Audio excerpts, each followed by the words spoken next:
It all began with a midnight partition and never truly ended. What if I told you the birth of one nation gave rise to decades of hostility with its neighbor?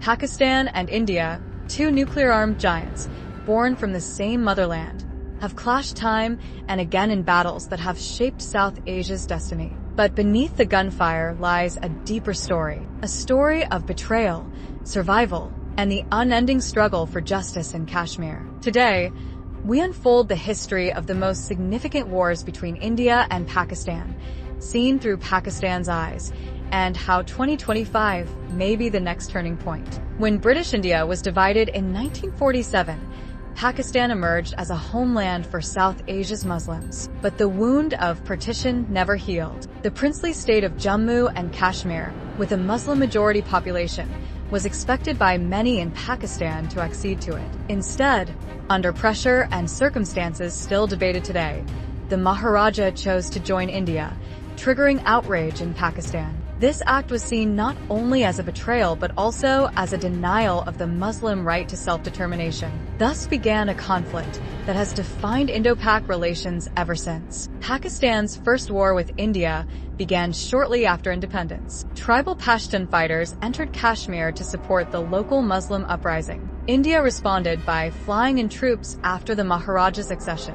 Pakistan saw this as a military occupation and fought to free the region. The war ended with a UN-brokered ceasefire, dividing Kashmir into two parts, one controlled by India, the other by Pakistan. While India called it a defensive war, Pakistan viewed it as a just struggle for Kashmiri rights. This war didn't end the conflict, it cemented it. The 1965 war was Pakistan's bold attempt to internationalize the Kashmir dispute. Operation Gibraltar sent Pakistani forces into Indian-administered Kashmir to spark an uprising. However, the operation failed due to lack of local support. India retaliated by crossing into Pakistani Punjab, leading to intense battles like Lahore, Sialkot, and Chawinda, the latter being one of the largest tank battles since World War II. Pakistanis remember this war for the resilience of its military and the solidarity of its people. Despite heavy losses, the war ended in a stalemate,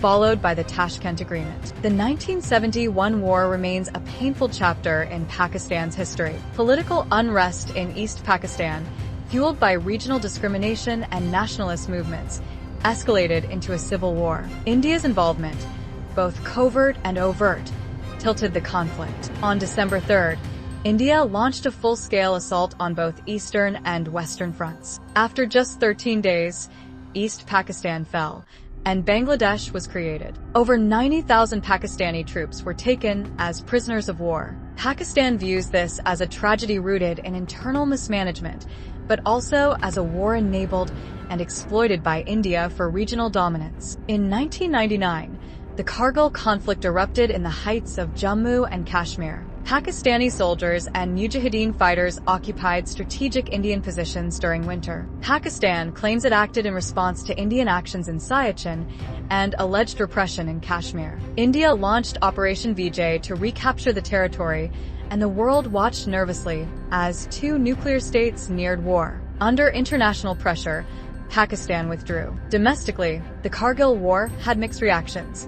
While brave acts of valor were celebrated, diplomatic fallout led to global scrutiny. Post-Kargil, Pakistan faced increasing accusations from India over support for cross-border terrorism. Attacks like the 2001 Indian Parliament assault and the 2008 Mumbai attacks strained ties further. Pakistan consistently denied state involvement, pointing instead to non-state actors and unresolved grievances in Kashmir. During this time, Islamabad emphasized peace through diplomacy, proposing several confidence-building measures. However, India's refusal to address Kashmir as the core issue remained a roadblock. The LoC became increasingly volatile, with frequent skirmishes and civilian casualties.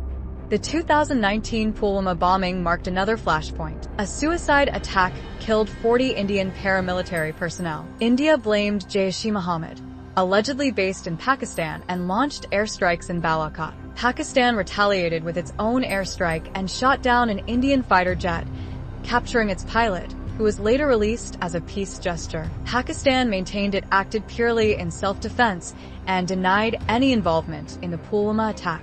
The world applauded Pakistan's restraint, while also urging both nations to avoid further escalation. In 2021, a rare moment of diplomatic breakthrough occurred. Both nations agreed to a renewed ceasefire along the lock.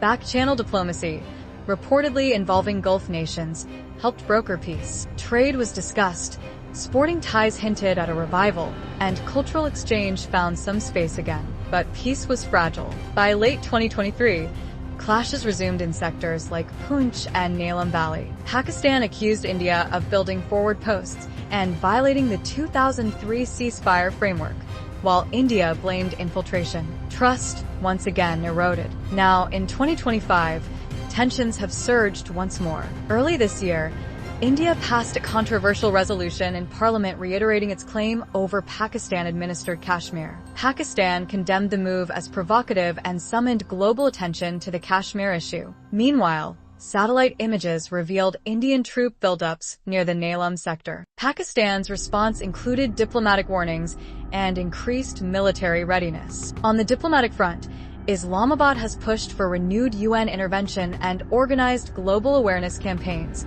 especially highlighting alleged human rights violations in Indian-held Kashmir. While both countries continue to posture militarily, full-scale war remains unlikely, thanks to nuclear deterrence. Pakistan's doctrine, built on credible minimum deterrence and rapid response, serves as a counter to India's no-first-use policy. Analysts warn that the real danger lies in miscalculation or a terrorist incident spiraling out of control. In 2025, both countries have expanded their missile and drone capabilities, raising concerns over an arms race. Yet, despite hostilities, backdoor talks continue, keeping hope for peace alive. Behind every border skirmish lies a trail of human suffering. In Pakistan-administered Kashmir, life near the lock is defined by fear, displacement, and loss. Markets close early, schools run in bunkers, and families mourn sons who died before their time. The Pakistani public, while patriotic, increasingly desires peace and prosperity over perpetual conflict. War has not just cost lives, it has slowed economic progress, damaged infrastructure, and deepened divisions that generations will struggle to heal. From 1947 to 2025, the Pakistan-India conflict has witnessed battles, betrayal, and bravery. For Pakistan, each war tells a story, not just of resistance, but of unfinished business in Kashmir. While the military has played a central role in national defense, the people of Pakistan yearn for peace, dignity, and a resolution to the decades-long dispute. The future depends not just on missiles and soldiers, but on whether dialogue, justice, and mutual respect can finally prevail in South Asia. Thank you for watching this deep dive into the history of Indo-Pak wars from Pakistan's perspective. If you found this video informative, don't forget to like, subscribe, and share. What do you think? Is lasting peace possible? Or are we still on the brink of another confrontation? Let us know your thoughts in the comments below. Until next time, stay aware, stay informed.